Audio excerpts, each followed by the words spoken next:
Hi everyone, it's Majori here from the Punk Priestess, and we are going to talk about the astrology of the week, and we're also going to pull some tarot cards and astrology cards, kind of see what the energy is. And I'm filming this on the day of Scorpio season starting, so happy birthday to all my Scorpios. And as always, I have solar return reading options on my website if you are interested in booking a tarot or an astrology reading with me, or both. So I have a little combo available as well. But yeah, we're going to get into the astrology of the week, and I'm just going to read what the transits are this week, and then we're going to pull some cards and talk about some of the Sabian symbols. I will be doing a more in-depth Sabian symbol coverage on my Substack. So as always, every week, go on my Substack and, kind of check out what I have going on there. If you are called to be a paid subscriber, you get additional perks. Like today, I just published my Scorpio season tarot spread, which is for paid subscribers only. So you get like a little additional articles and fun activities to do from my Substack. So all the things are there, but we're going to get into the astrology of the week. And there's not so much going on with the transits, but the energy is very heavy and condensed with the Sabian symbols. So we're going to take a little bit of a deep dive with that later. But we are going to be talking about Mars sextiling Uranus, and this is from the 23rd, so tomorrow on Wednesday until the 26th. So this is a 3-day transit. So, I think this is pretty interesting, and it's happening at 26 degrees and 34 minutes of Cancer, and it's sextiling at 26 degrees and 7 minutes of Taurus. So we have that going on. Next we have so the Sun squaring Pluto. So I've been going over this transit for a while. So, we have that on the 23rd as well. And then we're kind of jumping ahead a little bit with a couple of the days here. There's not too much going on, but we do have from the 26th to the 30th of this month, we have Mars trining Neptune at 28 degrees and 8 minutes of Cancer. And that is with 27 degrees and 32 minutes of Pisces. So we're going to talk about the Sabian symbols for 27 degrees Cancer, 28 degrees, as well as 29, because it's interesting that Mars are at these late degrees, and that's going to be coming back to these degrees eventually with the retrograde period happening in Leo and going back into these degrees later on in the beginning of the new year. So I think this is interesting. On the 28th, we have Venus squaring Saturn at 12 degrees and 17 minutes of Sagittarius and 12 degrees and 59 minutes of Pisces. And then we have Venus sextiling Lilith at 13 degrees and 27 minutes of Sag and 13 degrees and 27 minutes of Libra. And then the last one we're going to be talking about to kind of close up the month here of October is Mercury opposing Uranus. And this is going to be from the 30th to the 31st. So, we'll mention this a little bit next week as well. But this is happening at 26 degrees and 2 minutes of Scorpio, and it's opposing 25 degrees and 56 minutes of Taurus. So that's what we're going to be talking about. And it doesn't seem like so much, but like the Sabian symbols, especially covering the last couple of Sabian symbols of Cancer season, is really interesting. And we will be talking about the last degree of Cancer next week. And when I tell you it's pretty mind-blowing, it's pretty mind-blowing. And we're going to be talking about the astrology of the election as well, because that's going to be coming up next week as well. So it's just crazy how in 2 weeks we have this election, and it's just, you can feel this Pluto energy at the last degree. And we're going to be talking about that again today with the Sabian symbols. So before we jump into the astrology and take a deep dive, let's pull some tarot cards. I want to start with some astro dice and tarot dice. I want to start mixing my dice a little bit more into these readings. And I do have tarot and astro dice, like mini quick readings available on my website. So if you want just like a 10-minute reading, those are available. So we're going to start with the main energy, and then we're going to work our spread here. And I do have some fun unboxing videos coming on my Substack. So, and some interviews with some incredible artists and creators. So definitely Stay tuned for that in the next couple weeks. So there's just always so much happening, always so much. It is my busy season too, so I've been reading a lot of clients, and I do have spots open in October. I might have like I think maybe 3 more days open for October, and then I have a couple days left in November, but they are filling fast. So definitely take advantage. So main energy. Okay. And as always, I have a full picture of the spread, as well as where I have the cards and where I get my decks from. So all those resources are listed on my Substack as well. So just pay attention for that. So what I have here is the Ace of Wands reversed, and then this reflect card. So I do think this is important here, because with the Ace of Wands, it's just like a lot of it can be misguided. I mean, I'm a fire sign myself. I think the cardinal signs are going through a lot with Pluto at the last degree in Capricorn. So if you're like a Capricorn, if you have like strong Capricorn placement, strong Cancer, Libra, or Aries, those are the cardinal signs. So you're just feeling like the pressure the most. And I do feel with the Ace of Wands, you don't want to be like overly optimistic, overly hopeful with the reversal here. You just want to kind of like hold your ground and like be very I think mindful and intuitive before you plan your attack. It's just kind of like the general in, I guess, the general of an army, just, kind of reflecting and seeing what the enemy does before it makes any impulsive decisions, and before it like makes its plans known, before it acts on impulse. And I do think there's this hesitation here, but it's like this reflection coming in, like, let's hesitate, let's think before we act. Let's make sure we have the correct response. Let's make sure that we're doing things purposely. And, we do have Scorpio season happening right now. Mars is in Cancer. We have this watery Mars energy because the co-ruler and the traditional ruler of Scorpio is Mars, and the modern day ruler is Pluto. So we have this, like, I feels like it's kind of like this frustrating part where you just want to like be idealistic and visualize what you want for your future, but then it's like you're held back because maybe you don't know what the election results are going to be, or you just feel like there's something that is just like preventing you from really being able to just like be free, be open, and be expressive, and to just have a lot of like, I guess, planning for your future. And I think we're all in this. I think we're all like reflecting on, how can we remain in peace? How can we hold our own? What, is this teaching us? And yeah, it's stressful. It's very stressful. And it's just like, we might not know how to plant, our seeds, where to put our resources. And it just seems like a lot of like hope, wishes, and dreams that we might have for our future could potentially be dismantled or on hold, or, it could take off, but we don't want to be like too premature with it. There's just like a lot of unknowns of where to best use our time and energy. So I think that is definitely very valid here with how we're feeling as I drop a dice. Okay, I'm going to just see what this dice was, if I can read it. Okay, I'm gonna pick it up. All right, we've got to lean with it or rock with it. So this is what I have here. And this is exactly what kind of came to my mind as I was talking about these cards. So I have here the Jupiter symbol. So we have Jupiter, we have Pisces here, the zodiac sign Pisces, and then we have the second house.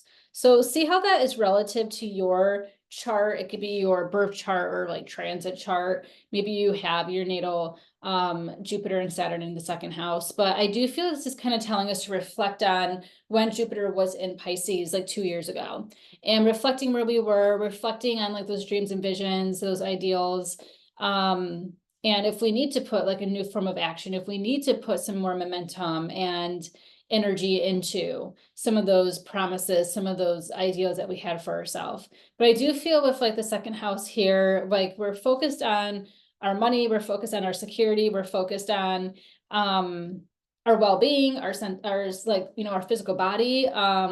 We're focused on our sense of self-worth and self-esteem. And I do think like with Pisces being like Neptune and Saturn being retrograde in Pisces, we are kind of a little bit disillusioned about what that is. And then I also feel with Jupiter showing up here, that's also retrograde in Gemini now, there is this like, there's just like this reluctantness. It feels like you're stuck against the wall. Like, you know, you could be reflecting on a lot of the ideas and a lot of like the impact that you've had this year, but then it's like, okay, now I need to like fine tune things. Now I have to go back and now I have to really think about, is this what I want? And I do think a lot of this, there's this false sense of security, but there's also this false sense of expansion. It can be this disillusioned ideal of who can give you expansion and financial security and stability, and then who can, who will, and who can't and who won't. I think we all know what that is referring to here. And if you don't, you know, I feel like there's one candidate that is, that there's definitely like this duality. It's like, there's a candidate that is focused on restriction, that's focused on taking away and not evolving. And then there's one that is focused towards being more opportunistic, as well as, you know, talking about plans for security, talking about plans for financial stability. And there's, you know, a lot of financial plans, and there's this disillusioned idea of, you know, a concept of a plan when it comes to finances. But it's very troublesome because it's like this Pisces energy is kind of stuck, because it's like we want to just get along. We like, Pisces is very peaceful. Pisces is not a zodiac sign.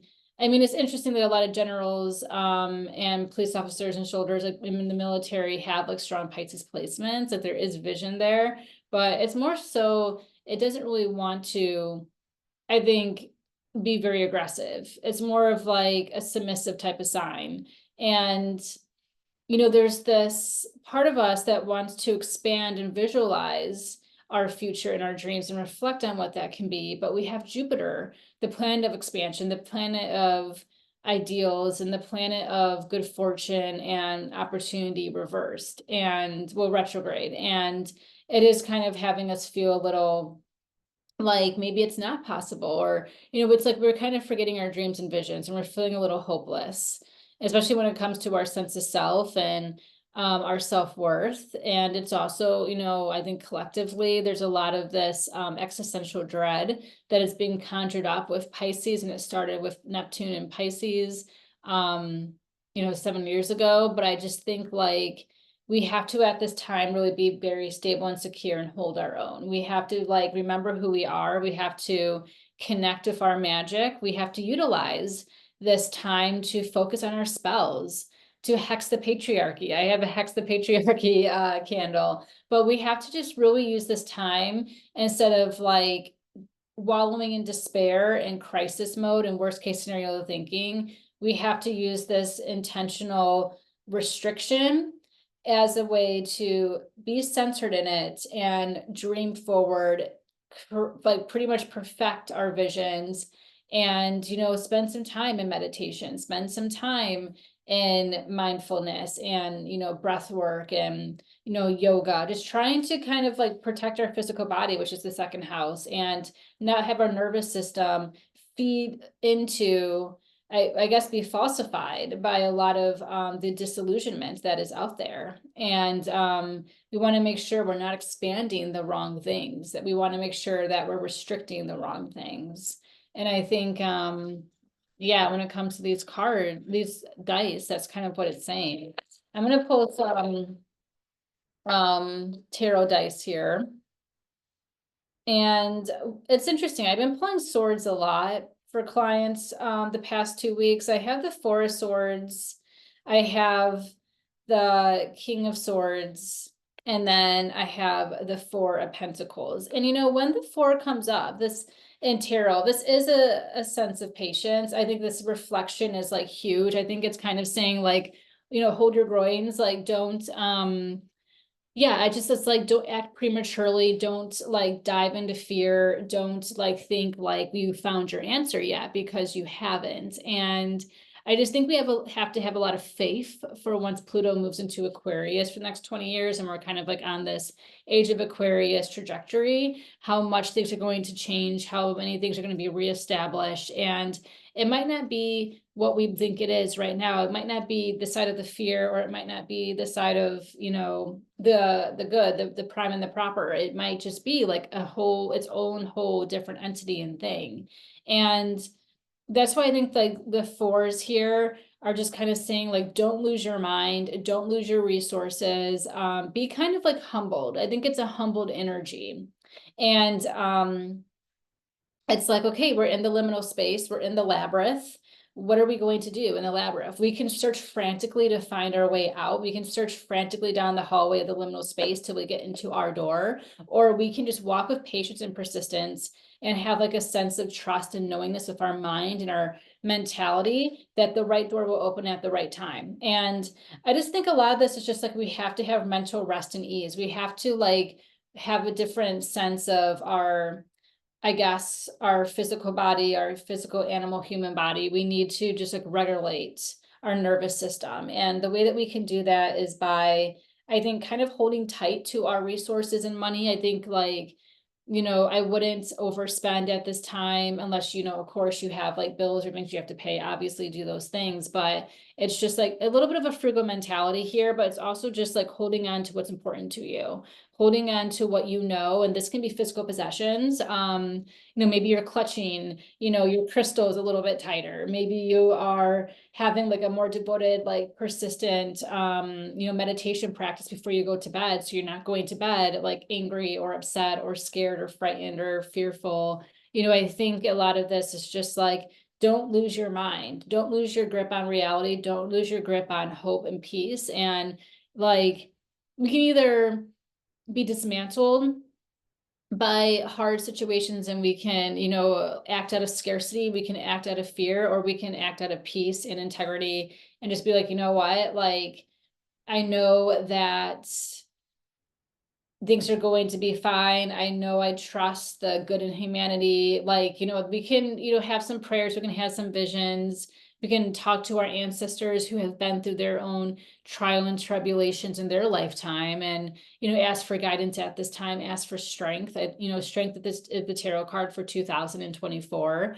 It's our emotional strength and it's our intuitive strength and integrity. But I just feel a lot of this is saying like, this is a test. This is an emotional test. This is a test of how you can be reactive or non-reactive to adversity. And it's also a test of how you are, you know, able to remain in peace and sound of mind when there's evil next door. And for most of us, there is literally evil next door. And I just think like we need to not go crazy. That's what, you know, people want. People who are very much like fear mongers and that feed off of fear and incite fear into the collective. They want the collective to forget who they are and continue to act in beta mentality instead of thinking about themselves as the alpha. Like, we are the alpha. We have to, and this is what we're getting out of with like this,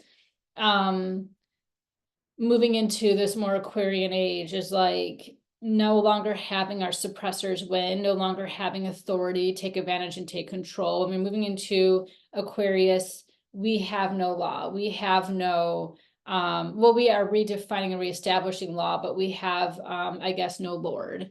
And yeah, it's like, you know, wanting more freedom, wanting more independence, wanting more autonomy. Those are all things with Aquarius, and like, it won't fly.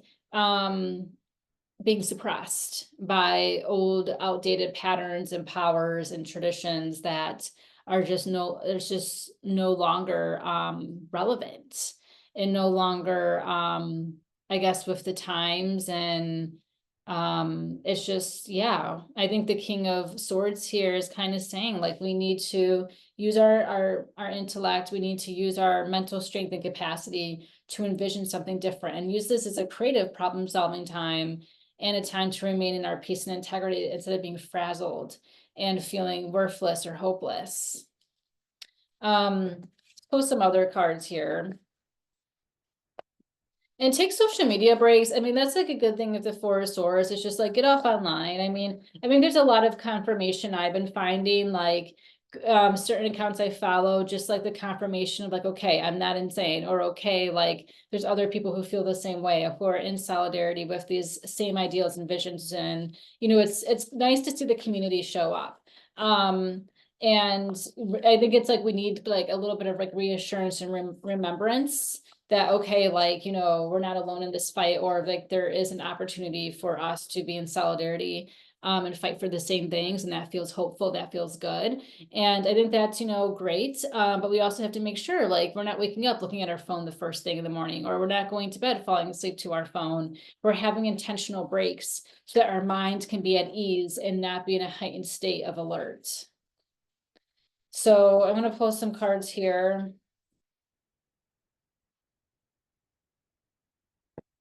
We have here our Five of Wands reversed, our Knight of Swords, and then our Queen of Wands here. So it's interesting, like, we're pulling my favorite card, which is the Queen of Wands. I love to see her because it's a reminder of like who we are, and it's a reminder of magnetism. And that's like what I think this is saying. It's so important. It's like focus on the vision.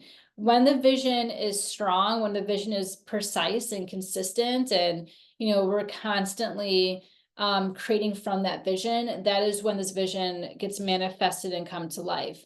You know, there's this magnetic energy with the Queen of Wands. She gets what she wants because she knows who she is. But it's also there's this air of like inspiration. She's inspiring, she's influential, and it's like, you know, that's why it's like the celebrity in the deck, the most popular card in the deck. It's like people want to embody this energy because she stands in her power, she stands in her truth, and it's unwavering, and she's able to attract what she wants. She's able to attract her ideals into reality, and it's a form of magic. We have the black cat. I mean, we're in Scorpio season, and we have to remember that we are the spell. We are the conduit of our own magic. And I think this is kind of saying, like, don't forget your power. Don't forget that you have total control of the way that you tap into your creation, your creativity.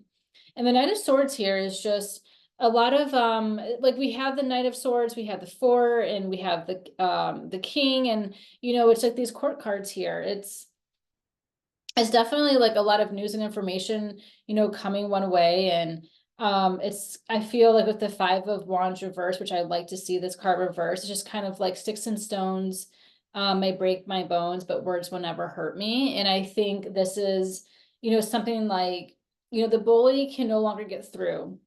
The press, the darkness can no longer get through. With the shield of vision, the shield of unfuckwithable energy, the shield of spiritual protection and guidance and light. And I just feel like, you know, we have to, you know, remember that we have shields at this time. We have ancestral shields, we have shields of like shared collective ideals. We have the shield of our mind and how we protect our peace and our integrity. And, you know, I think this is the shield that is blocking a lot of these negative forces from penetrating us. And we know who they are. We know what they are. And this shield, which I think is the Nine of Swords, is able to protect our form of manifestation. It's like you can't like get us off of our plans when your form of action is ineffective. And people are seeing time and time again a rhetoric of negativity and despair and evilness and bullying. It's, you know, no longer registering. It's like, we don't want that. So that's not leadership. That is not anything to look up to. And I feel that the Queen of Wands here is just like, I'm not infected by it. It doesn't do anything for me. You know, try a different approach, but that's the only approach, you know, okay. And I think even with the Knight of Swords here, it's just like, you can keep throwing swords, you can keep trying to attack me, but I know who I am, and I'm not going to unwaver. It's not wavering. There's no question about it. And I think that says a lot for where we are politically right now. But I also feel within ourselves, like we can't have the evil forces that be who keep trying to attack, keep trying to, you know, push themselves onto us. We can't have them show us or tell us who we are. And that is like why we just have to remain in peace. It's like, I know who I am. And, you know, you only have like, you don't know anything either about me or have no idea of my experience and what I've been through. And, you know, it's just like, don't let anyone tell you who you are. The only person who knows who you are is yourself. And you have to remind yourself of that and fight for that. And that is going to, that unwavering faith and devotion to yourself is going to get you closer to what you want. But you don't have to prove anything to anyone. Okay, we're gonna end here with these, you know, I'm trying to think if I want to pull, I do want to pull one of these cards. We're gonna end here with one of these. Okay. This is my, one of my favorite decks here. So I have here the King of Swords reverse now. So I have it upright with the tarot dice, and then I have it reversed with the tarot card here in another deck, and then I have this restore, this very beautiful color oracle deck from Moon Nectar Apothecary. And what's also interesting is that we have the symbol here of Pisces, and we pulled the Pisces symbol here on the astro dice. So you know, this is very interesting because, you know, we have this reflect, we have the Four of Swords, which is all about like restoring rejuvenation, reflection, taking a mental break and a mental stance. We have Pisces, you know, isolation, self-isolation. I do think this is a time where we need to kind of self-isolate. We need to kind of spend time in the cocoon of our, you know, heart center in our home, at our altars.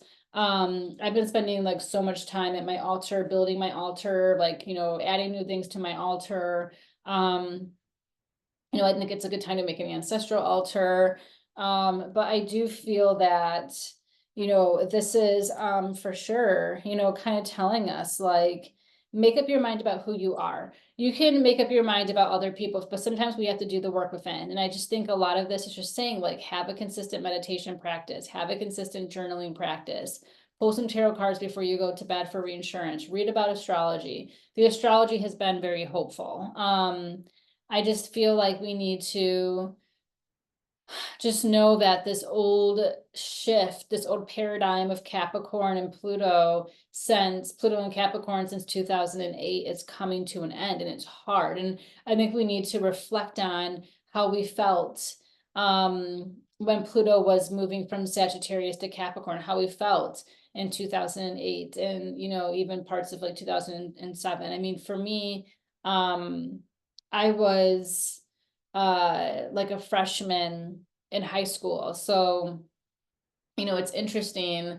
Like, you know, for me, it's just trying to reflect back on my life. And like I remember when there was like the home, like all of like the recession with like the homes and like the housing market. And I remember like reading a lot in fashion magazines as I was like an avid fashion magazine reader. I subscribed to like 8 magazines a month. It was a lot, but you know, talking about the recession, talking about longevity and talking about how you can, you know, use your money wisely when finding clothes. And it was just a whole different concept than what I was reading before. But I just remember that was a huge impact for me because I was studying fashion and wanting to go, and I did end up going to fashion design school and working in the industry for 10 years in New York. But it is just like interesting how I remember that time with the recession and with the housing market crash based off of the magazines I was reading and how it affected the fashion industry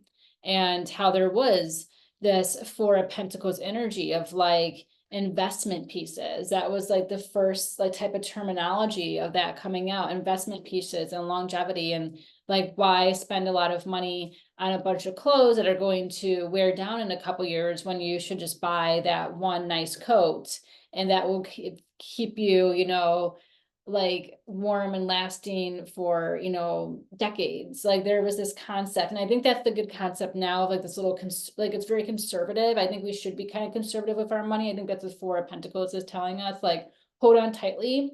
I mean, but you know, it's also too with the Ace of Wands. It's just like we don't want to pre-plan things too that we might not be able to do in the future, or it might be harder, especially with the astrology in the spring and summer. you know, with Uranus changing signs into Gemini, and we have Neptune going into Aries, and like, you know, we are in the last couple degrees of Neptune and Pisces, and that's something we're going to talk about, the Sabian symbols. But I do feel like let's just restore ourselves at this time. And how can we do that? Maybe we take walks, maybe we make like a nice meal and to nourish our bodies. Maybe we reflect on, okay, you know what, I want to buy and spend these things, or I want to, you know, put money towards this trip, but maybe I should just stay present in the moment and focus on what I have right now, what I have today. I'm just gonna read a little bit about this restore energy, and dreaming artistic, you know, this is Pisces energy. And drinking electrolytes, restore your body with yin yoga, salt baths, guided meditation, or naps. Like naps is really good at this time. I'm going to take a nap after this video. I'm like, I can't wait for my nap. Cooling essential oils like eucalyptus, peppermint, or rose can also be effective in creating a calming atmosphere for yourself.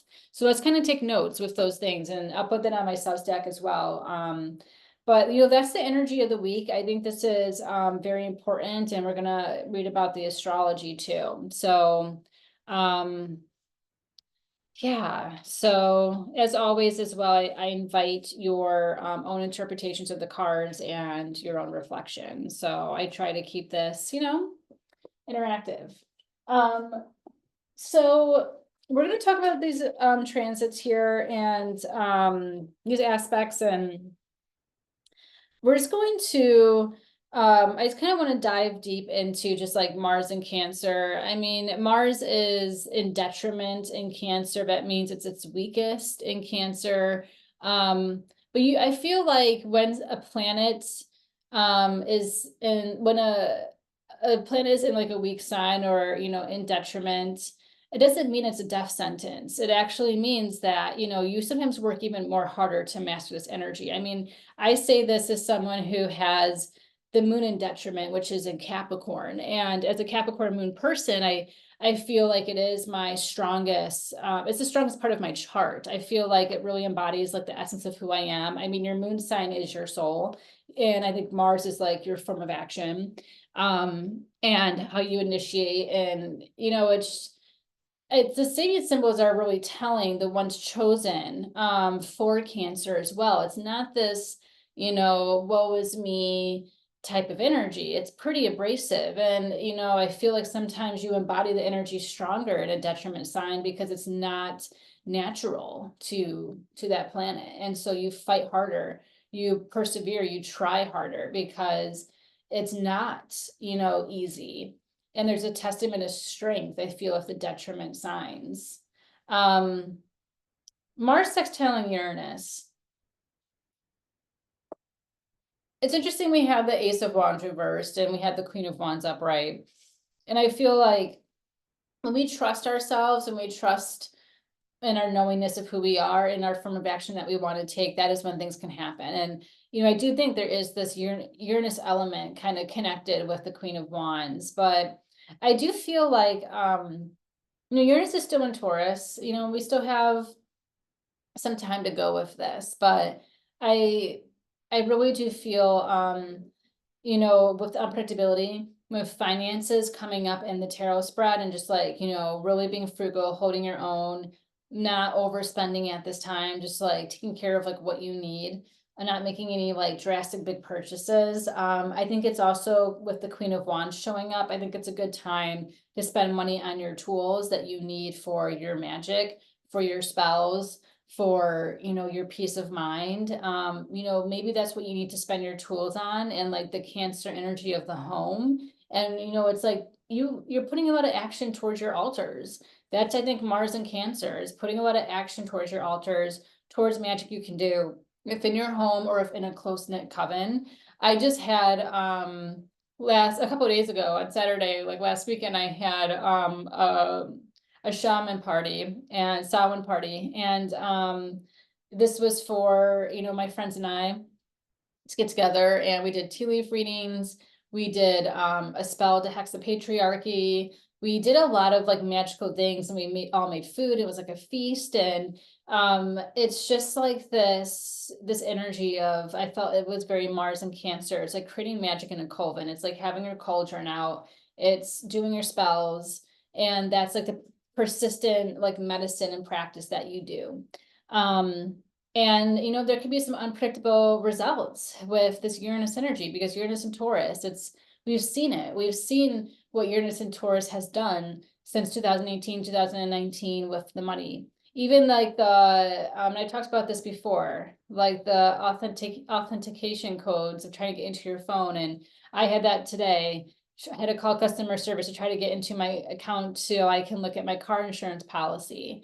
And it's just like, I shouldn't have to do this. I shouldn't have to go through a two-step system to try to get access to the information that is for me. But that's where we are with Taurus and Uranus. But I feel like, let's not use these tools in incompatible ways. Let's use them purposefully. We're gonna read the Sabian symbol for 27 degrees Cancer here. And yeah, we're gonna go into at least 29 degrees Cancer. So we're gonna read the next couple Sabian symbols for Cancer. All right, so 27 degrees Cancer is a violent storm in a canyon filled with expensive homes. The keynote, a confrontation with social upheaval, demanding the reconsideration of static values. So this is catharsis. So uncontrollable karmic forces that could lead to a successful catharsis. And that's why we have to just really remain in our peace at this time, because there's so much of this already erupting. And, that's why, like, does this sound like Mars being weakened in its detriment sign of Cancer? It does not. It's a violent storm in a canyon filled with expensive homes. And, we've seen this. We saw this happen. I guess we can talk about climate change and how we've seen a lot of expensive homes like burn. That could be a violent firestorm, but we just seen these two hurricanes happening, which is a very like nodal thing. I think like the nodes, squaring Mars, it hasn't been very enthusiastic because the nodes in Aries, but we also have to remember this is cardinal energy, and cardinal energy does not play around. Also too, like this Cancer, Cancer is in some opposition here with Capricorn. So there's a lot of this feisty energy, and the confrontation with social upheaval, demanding the reconsideration of static values. And it's just like, I think a lot of the left, I think a lot of like the right, I'm sorry, with like Trump and the 2025 project is it's a lot of social upheaval about those static values. Those values no longer apply to where we are in 2024. And there's a lot of, social upheaval. We're seeing it online, but we're also seeing it, collectively, and we're demanding reconsideration of these values. Like, we don't want this. No one wants this. I mean, they want this, but it's under false pretense. Yeah, it's a crisis. So I'll just read a little bit more. Peace and luxury and intellectual development in terms of collective cultural values, reading books. Then the challenge is to meet a crisis situation produced by uncontrollable karmic forces that could lead to a successful catharsis. So, it's saying that like, the intellectual development comes through, collective cultural values, like, even through like reading books as well, which are trying to ban books. And, because we have more intellectual development, we start challenging systems in place, and this can lead to a crisis. But then it can lead to, success as well, because if we've seen throughout history, the more knowledge, the more power that you have, and they're trying to take that away so that we, are submissive and we forget our power. But the Queen of Wands here is like, we're not going to forget our power. Sticks and stones may break my bones, but words will never hurt me. And you can say all that you want. You can do all that you want. You can belittle and be a bully all you want. But when someone knows who they are, they're unfuckwittable. And Yeah, it's just, there's also a lot to do here with like inner metamorphosis as a result of the crisis. And it's a personal challenge. And I was just watching this interview. This was like, I think back in the 80s with, yeah, this was like back in the 80s or maybe even 90s with Debbie Reynolds. And I think she was on Joan Rivers actually. But she was talking about her abortion story and how this is before Roe v. Wade was in law, and she had to carry a pregnancy to term, and the baby died. The baby, she wanted this baby. She wanted 4 children. She had Carrie Fisher, rest in peace, and she, wanted to have. She had another child, and she wanted to have 2 more, and she was pregnant with her third, and the baby ended up being dead, dying at 7.5 months inside of her. But because there was no abortion legalization, the doctors did not want to take the baby out. She had to wait till it was to term at 9 months, and then before it pretty much killed her, because the sac has a lot of like poison in it that carries the baby. It can abrupt and kill the mother. She was able to get a team of doctors aboard to okay, the abortion, her like getting the baby taken out of her before it killed her. And that's where we are right now. And she was saying in this interview, that was probably like 30-40 years ago, she was saying like, it's so ridiculous now how, we didn't have those laws and things like that. I can't believe it. But now here we are, and women are facing the same thing. And, metamorphosis through the result of crisis. And I think like we're all like, we are in this form of metamorphosis. I mean, like metamorphosis, we talked about that Sabian symbol almost a month ago with Libra at 0 degrees, 1 degrees. That is all about metamorphosis. And there's like this religious, like Jesus, type of resurrection energy tied to that. And then now we're at Scorpio energy. And Scorpio, used to be eagle or like a phoenix rising from the ashes. And that's a form of metamorphosis. The death card, a form of metamorphosis or transformation. But sometimes we can't get those results until we have lived some type of crisis or personal challenge. And that's why, like, people, they don't understand until it happens to them or someone that they love. And then the light bulb goes on and they're like, oh, okay. And it's like, we shouldn't have to wait until we all can experience tragedy, pain, or hardship personally for us to be in solidarity about what should be right for everyone, not just for, if it has impacted us or not. And that's where we have to kind of dismantle the selfishness. And that's what's coming with Pluto into Aquarius. Is going to be about we, not so much about me, which is very Capricorn and Pluto in Capricorn. It's all about me, authority, power, money, and the patriarchy and capitalism. And then we're, when it's like, no, the age of Aquarius, of Pluto and Aquarius is going to be about us working together in solidarity. And I'm not sure what catharsis this is going to be, but it's going to, be very tough. The individual may not be able to depend on the Saturns and values he has acquired through education and through a relatively sheltered and rich life. And, a lot of this is just kind of saying to like naivety, like, sometimes if you're sheltered or, you might not have the education, you just might not know. And, like Trump has time and time again says that he, pretty much he knows a lot of his followers aren't the most brightest, but that's how he can control them because they don't have the education or they don't have the experience to know better. And the ones who do can see right through that facade, but the ones who don't, they unfortunately are being controlled and dictated.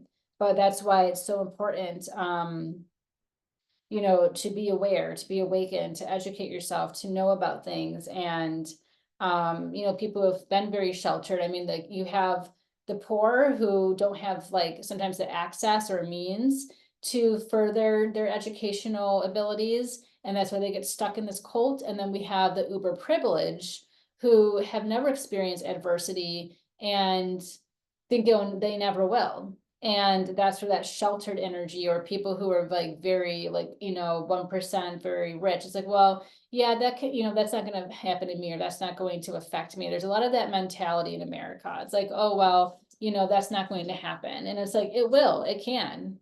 things can change in an instant. And I think that's what Uranus is trying to remind us. It's like, you might think you're all like cushy and, things are always going to be this way, but they won't. And anything can change.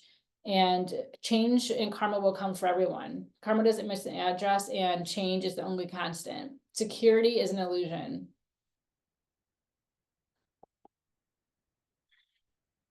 So I've read this Sabian symbol before for 27 degrees, Taurus. I'll go over it again really briefly, but it's an old Indian woman selling the artifacts of her tribe to passerbys. And it's a peaceful adaptation of collective needs, and it's adjustment. So a lot of adjustment to, it's like continuing your cultural values and integrity, and like kind of also just having some peace of mind. It's like, you know what, you can move on and you want all these things or do these things, but I know in my heart of heart that's not the life I want for myself. And this old Indian native indigenous woman, selling artifacts about her tribe, about her lineage, about her history to people who might not even care, who might not think of it as relevant, but she's still doing it because she still finds that it's important.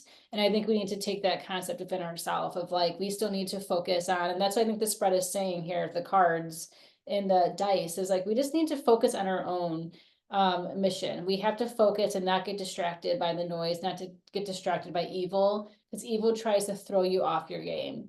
And as long as we stay focused to our mission, to our goals that we want for our future, and not only for ourselves, but for future generations, that is what the vision that's going to take hold. Moving into Sun squaring Pluto. And I went over this, last week, but, it's just, we're in, this was happening earlier, before the sun moved into Scorpio, but it's just, really this feeling of, I'm not going to let other people tell me who I am. I'm not going to,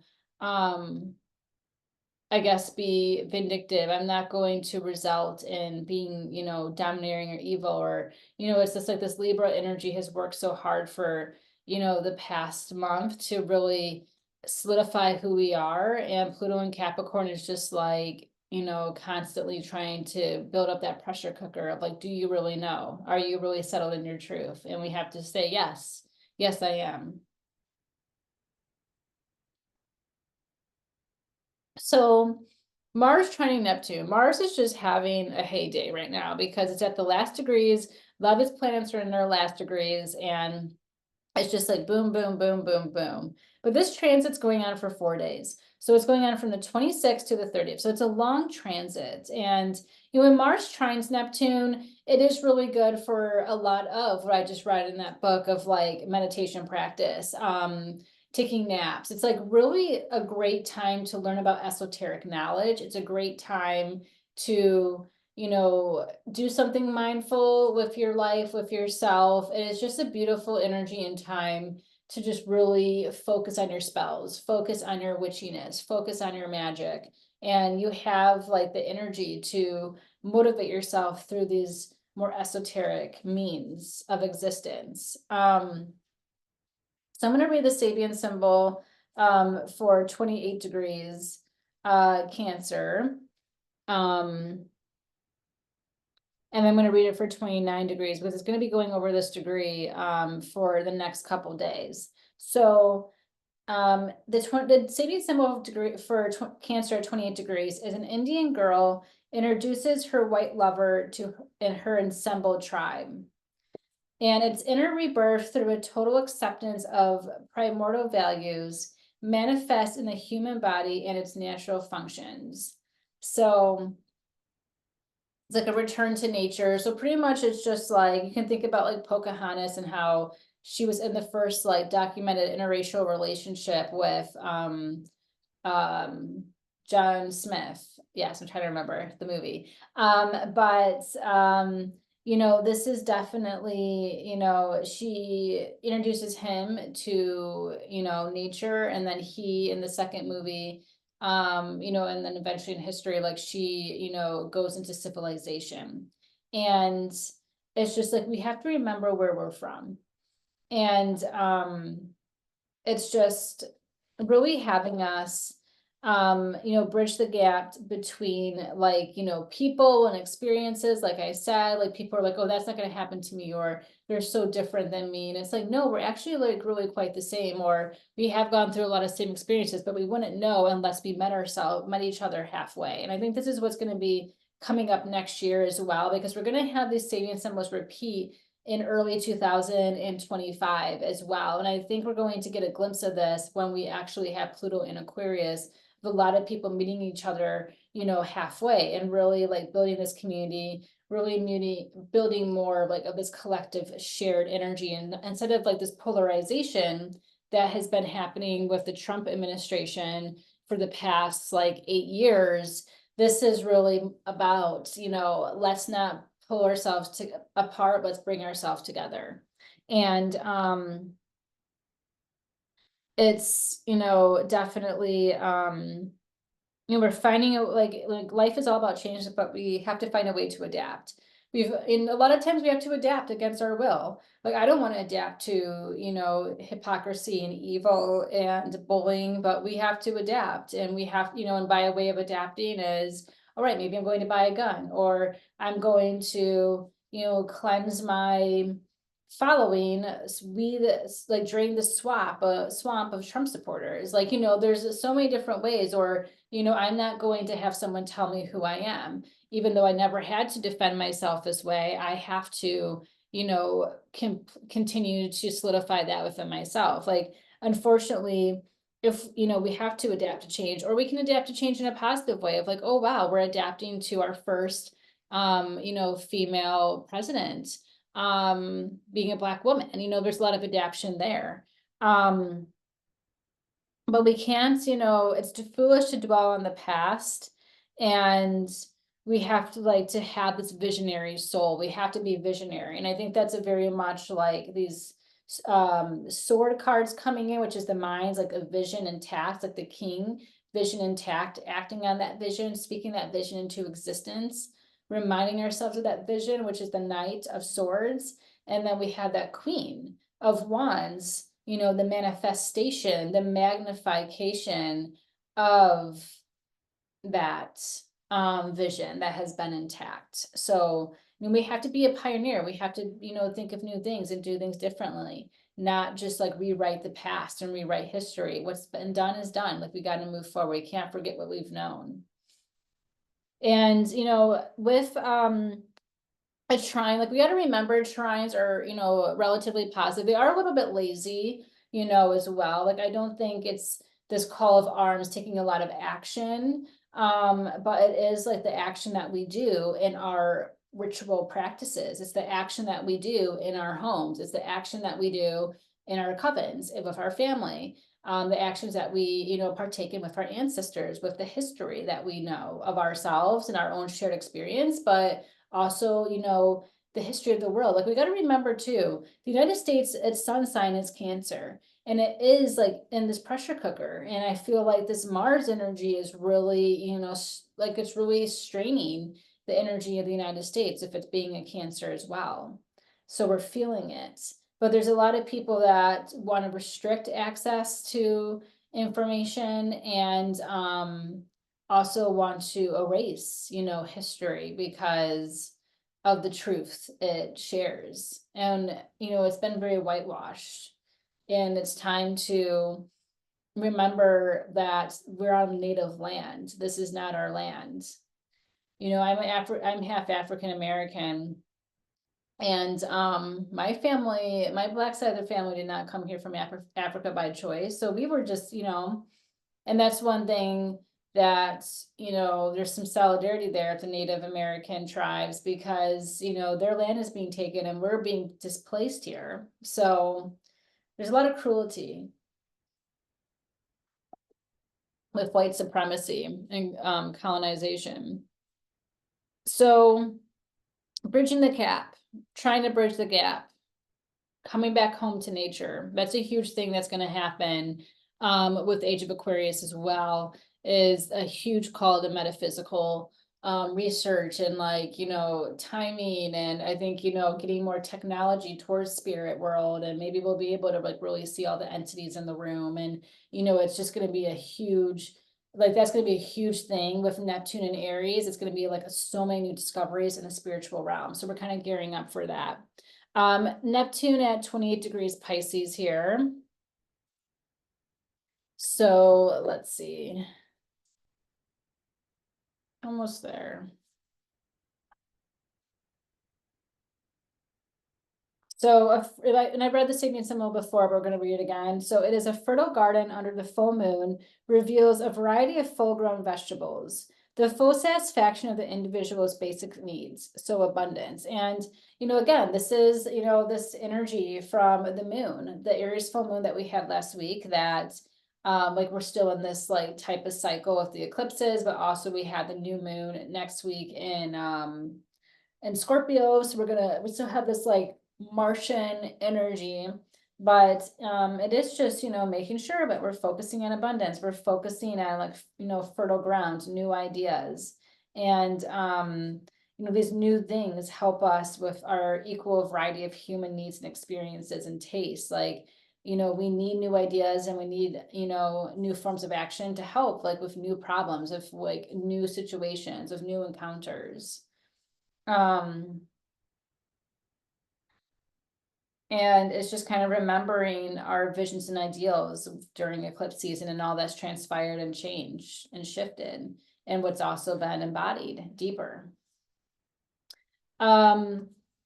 We have here on the 28th Venus squaring Saturn. So, it's stressful. It's a very stressful energy. That's why I feel like a lot of this is like, remember who you are, don't let anyone tell you who you are, what to believe, or to live in fear. Focus on like just restoring your sense of self, restoring your harmony and peace in your life. And I'm just going to read the Sabian symbols here. So we have 13 degrees Sagittarius, and then we have 13 degrees of Pisces. But yeah, and it's just, Saturn is not having the best time in Pisces. It's not vibing. It's weakened. It's weakened in Pisces.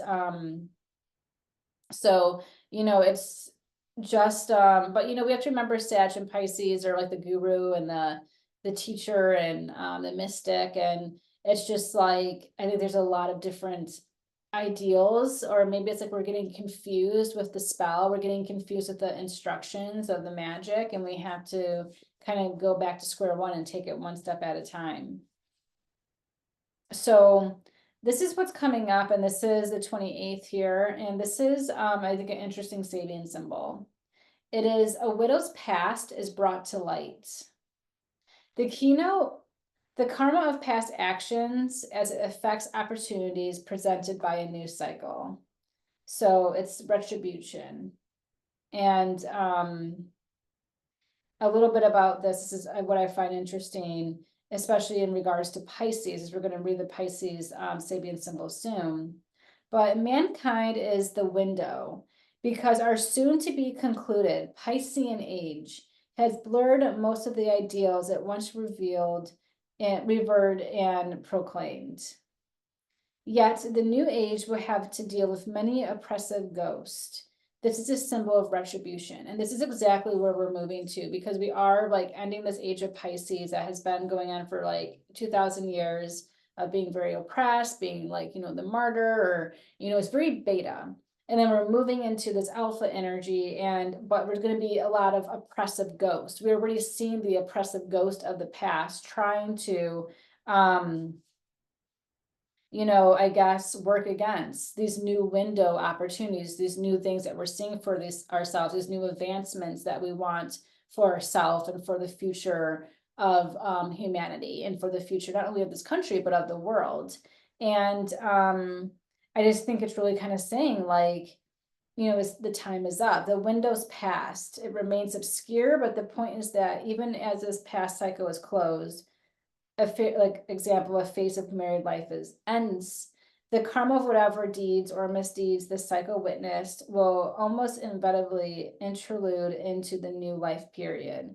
And what this is saying, it's like, you know, we will, for example, like, you know, I think, you know, January 6th is a stain on this country. And that is, you know, something that, you know, it's past karma. It's the window's past. It remains obscure, but we're looking to it as misdeeds. And we have to kind of reconcile with those misdeeds. We have to make sure something like that never happens again. They're trying to do it again. They will most likely do it again if, you know, Trump loses. But I just feel like we need to make sure that we're motivated by past events, to make sure that we learn from past events, we learn from history in our own personal lives as well as collectively. And people have forgotten that. People have forgotten their history. I'm like, did everyone like fail history class or not pay attention or just wipe out all of that? And maybe people have. Maybe again, people don't want to. People, you know, they don't want to be the villain, but it's like you got to recognize when you're the villain, and you have to work on, I guess, your karma, so you don't become the villain again, or you don't become the villain in someone else's story, or you don't teach, you know, future villains to be villains. And I do feel like it's a new day. The new day may be found loaded and darkened by the unfinished business of yesterday. And I do think it is possible to joyously hail the dawn from high above the actual stresses of existence. And I do feel like, you know, Kamala's going to win, but we're not like even now, we can't even fully enjoy. Like I remember when Hillary was running for president, you felt a sense of like excitement and joy, like, oh my God, our first female like presidential candidate. And it felt exciting, it felt new, it felt fresh, it felt like you could enjoy the experience. And unfortunately, we can't even enjoy an experience of a Black woman running for president. And one of the most qualified presidents we've had, you know, or candidates ever, pretty much. And it's just like unfortunate that these evil, demonic, oppressive like people in the Trump administration, the 2025 project, and JD Vance, like they're taking away this beautiful, joyous experience. And it's unfortunate that that energy will most likely persist well into her presidency by these oppressive ghosts. And we have to think of oppressive, we have to think of prejudice, we have to think of racism, we have to think of, you know, the Ku Klux Klan.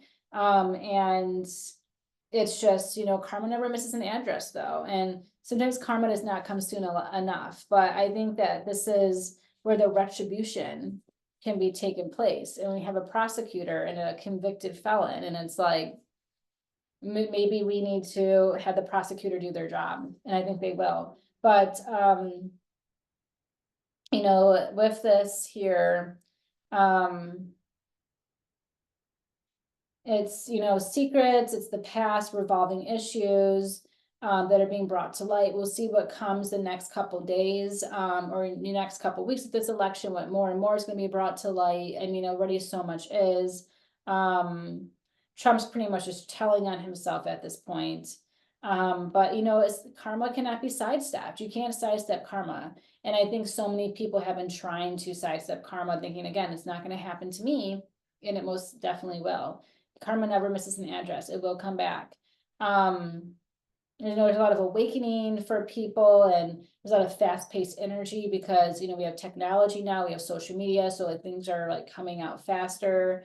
But you know, yesterday's darkness is being exposed, and it's like an unveiling. Like we are in Scorpio season, we're going beyond the veil, we're unveiling. And there can be a lot of like grief, there can be a lot of rehearsed stories. And, you know, but it's just someone's being caught on.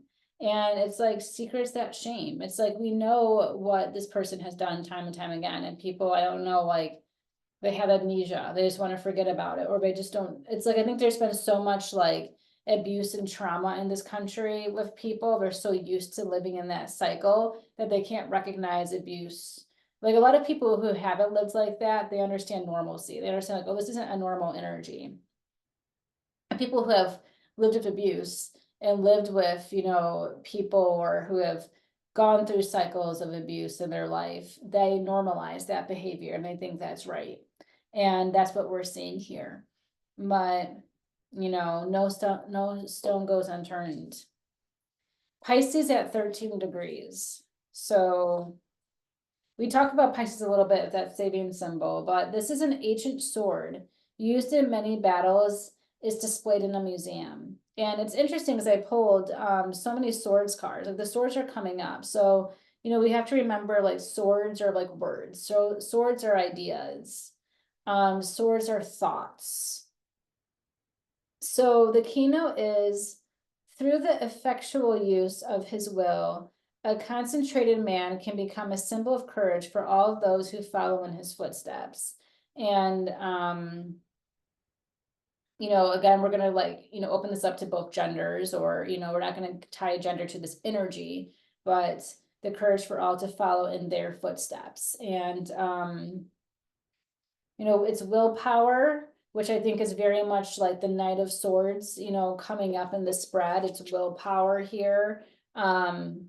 It is the King of Swords, you know, a lot of like mental strategy, and it's just decency. And you know, we're able to overcome basic challenges of our life. And we're able to, you know, we're able to meet them. We're able to meet them with our willpower.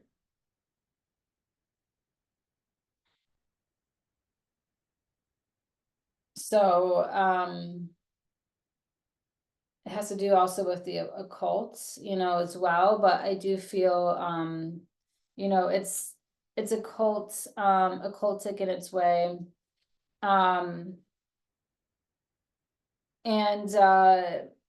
you know, it's just kind of like there's a lot here, but we just need to know when we need to lay down the sword, we need to let go and withdraw from the battle, and when we need to fight in the war, fight in the battle. I think a lot of it right now is like, let's lay down our sword to rest, because it like protect our mental health, protect our emotional well-being, get into meditation as we are focused on trying to build a new path forward.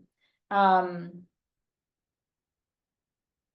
and it's, you know, it could be seeking revenge. It, you know, a lot of it as well as, you know, wanting to go into battle, and it could be also one falling on one sword. So it's like either, you know, the duality, the Sabian symbol is like we're going into battle, and it could be, you know, we have like clear cut facts and things like that. Or, you know, it can also be like someone's falling on their source, someone's falling on their words.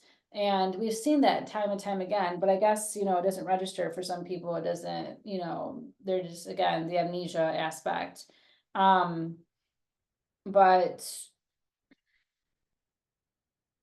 you have to be certain that we're going to be able to do the right thing.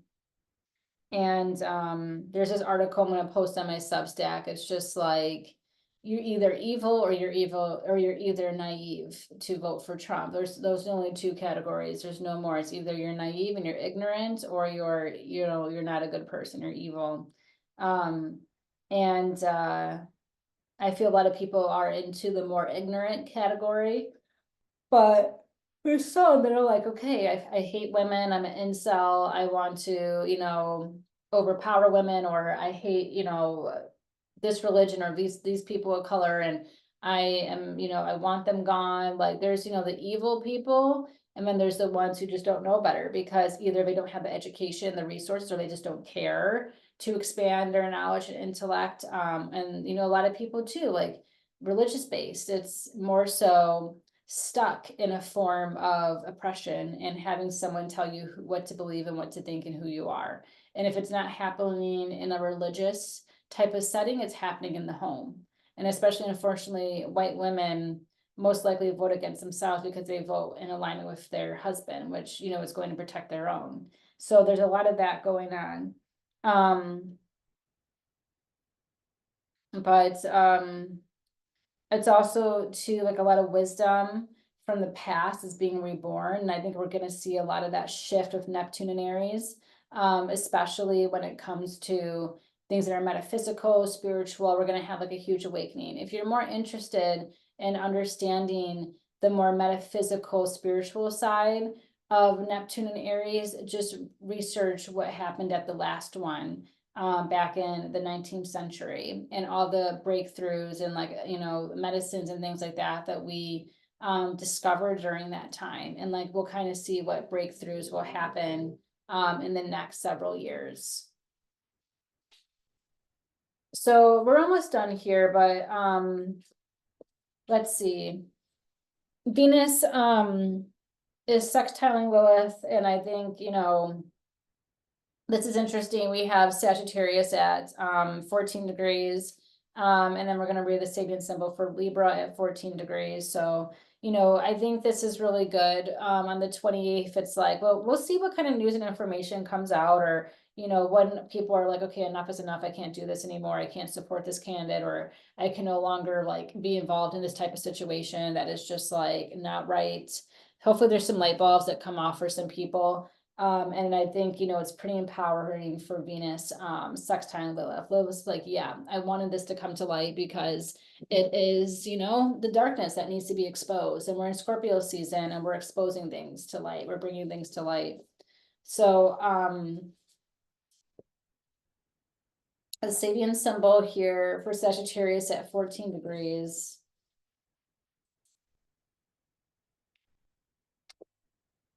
Is the Great Pyramid and the Sphinx. The enduring power of occult knowledge and of quasi-divine custodians, seedmen of a previous cycle of existence. And this is about spiritual ancestry, the power of spiritual ancestry. And this symbol, interpreted from a personal point of view, points to the greatness of a soul's past achievements and the value of trying to revoke the past.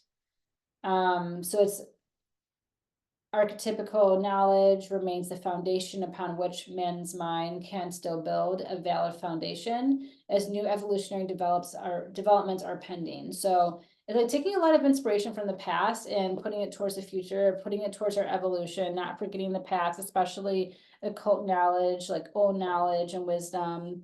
And you know, a lot of people are like, oh, this new age stuff is like so new. And it's like, really, it's not. This stuff is not new.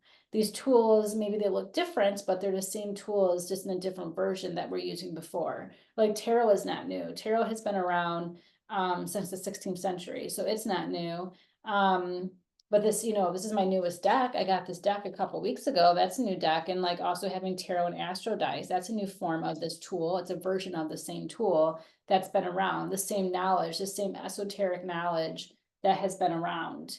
And, you know, we just have to look to the pyramids. We just have to look to these ancient artifacts in history to remind ourselves of civilization, how far we've come. And I think too, as we talk about, you know, this country, we can look as far back as the Constitution. We can look as far back as the last time, you know, some of these transits were happening was during the Civil War that are going to be going on next year and beyond, with Neptune in Aries, as well as Jupiter and Gemini. I mean, not Jupiter and Gemini, Uranus and Gemini. And then we're going to talk about, you know, Pluto going into Aquarius last, you know, that was 250 years ago. You know, these are ancient artifacts of our most recent history in the world, because the United States is relatively young. But again, we have to, you know, learn from these things. We can't just erase the past because it's going to keep coming up. They try to suppress, you know, with pagans, and they try to suppress this knowledge. It still found a way to exist. And yeah, it's just, you know, using our talent, using our potential to build something new, and to focus on, you know, being our own authority, and like also questioning who we trust, because, you know, authority can try to suppress a lot from us too. We're trying to see that, how they're trying with the 2025 project, they're trying to suppress a lot of wisdom. They're trying to suppress things so that we don't know our history. And that means like you're more controllable, but that's not going to fly. And then we're going to read Libra at 14 degrees, which is, in the heat of the noon hour, a man takes a siesta. So a need for recuperation within the social pattern of everyday activity. So it's relaxation. And what do I have? The cards of restore. I have the card of reflect. I have astro dice, which are tarot dice, which is the 4 of swords. So this is prime relaxation. We just need to take a little siesta. Like I said, take some time out of your day for rest. Take some periods out of your day for rest. And it's like the noon hour. And this is like, the siesta is more popular in like European culture, but they take usually from like noon to 2 off, like 2 hours to like take a long lunch or relax or do what they need to do before they get back to work until like 6 o'clock or whatever. And I think we need to embody that mentality more in this country. Maybe we will, at the age of Aquarius, trying to find more times for balance. And like our human condition, like we shouldn't be working all the time. But, I think this is kind of telling us, like, take some time to relax.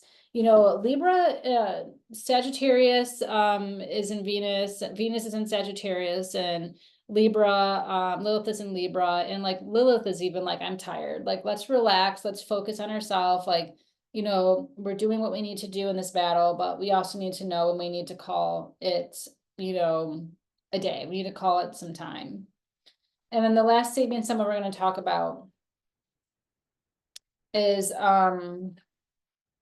Mercury opposing Venus. So this is going to be happening from the 30th to the 31st, and this is going to be at 26 degrees and 2 minutes of Scorpio, and opposing 25 degrees and 56 minutes of Taurus.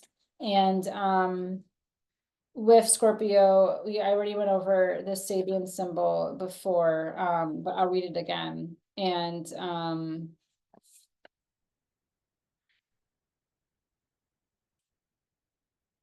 I wanted to just really quickly touch on, did I do this? No, I didn't talk about Cancer at 29 degrees, but let me just quickly talk about Cancer at 29 degrees really fast. That is something I wanted to cover. I haven't done it already. Yes, so I think this is important. So the Sabian symbol, and this is for Mars here. So another degree Mars is going to be going over this week is a Greek muse weighing newborn twins and golden scales. So it's like this duality here. And it's intuitive weighing of alternatives. So it's another form of this return to nature. Like we had it with the Sabian symbol before, of like this Pocahontas energy introducing like, her John Smith, this white person to nature, to her tribe. But this is more so like, weighing like the ups and downs, intuition of action, it's inner presentation of alternatives. So it's unconscious, the psychic forces of our ego consciousness, the collective unconscious, and what we see happening at the very threshold of a new cycle. And I think a lot of us, like, we're seeing what's happening. We're seeing the division. We're weighing. We're literally weighing. Like, are you, on the right? Are you on the left? Are you, for Trump and the 2025 project, or are you, for Harris and you want, equality for women? You want to have, protections, and you want to make sure that, democracy is, being restored.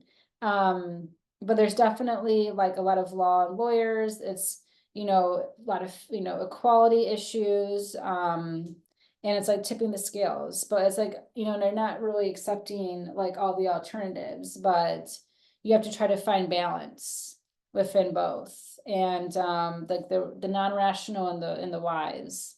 And there's a lot of like these two sides. And it can also be if like, psychology, the two sides of the brain, and we have the right and the left, but it's like definitely like we're dealing with this two sides. And that is what we have here with Mars trine Neptune. It's like, we have these two sides, coming up with this Cancer Mars energy. And the last Sabian symbol I'm going to read is Taurus at 27 degrees. And this is Taurus at 26 degrees, and it's a Spanish galleon serenading his beloved. So the realization of individual desires, and it's like role playing. And yeah, I think a lot of this is kind of saying like, there's a lot of role playing right now. There's a lot of like, okay, I'm going to work at McDonald's for 2 hours and stage this to kind of make it seem like, oh, I'm one of you, but I'm really not. And I won't raise the minimum wage. And there's a health violation code at this restaurant I'm working at, and I'm not wearing gloves or a hat. So enjoy your McDonald's fries. That's going to cause you, heartburn and diarrhea. But yeah, there's a lot of this like role playing. It's like people are putting on a facade and an act and to get desired results. And that's why you have to make sure, and you see this of Harris, like putting her heart and her soul out there in her performance and the way that she speaks to things. And then we see someone who is, really doing cosplay. Cosplaying is poor. And yeah, it's just like we're gonna keep seeing like these type of serenades, coming up. And you need to make sure that you align with people that like speaks for you. You align with people who share your values, and play your role of enthusiasm too. With the Queen of Wands, like none of this is saying we need to fall into despair. That's what they want. They want you to forget who you are and just submit. And a lot of people have done that. A lot of people who are voting for Trump, they've forgotten who they are. They've forgotten their integrity and their enthusiasm for the future of this country. And so they want to demolish it. And it's like, we're not going to do that. We're not going back, but we have to restore our faith and reflect. And, we have to, it's a time like we can't burn ourselves out. We can't exhaust ourselves. We have to just allow ourselves to stay intact, stay in mind, and know who we are and not forget that, and stay in our integrity and self-worth. And that will manifest the results that we see for ourselves in our life. So that is the reading. I know that was a lot, but thank you. And as always, I'm open for readings. If you're interested in astrology, tarot, I also do mediumship readings, as well as Lenormand. And also make sure you're subscribing to my Substack. So thank you. And that's the astrology of the week. And I will see you soon.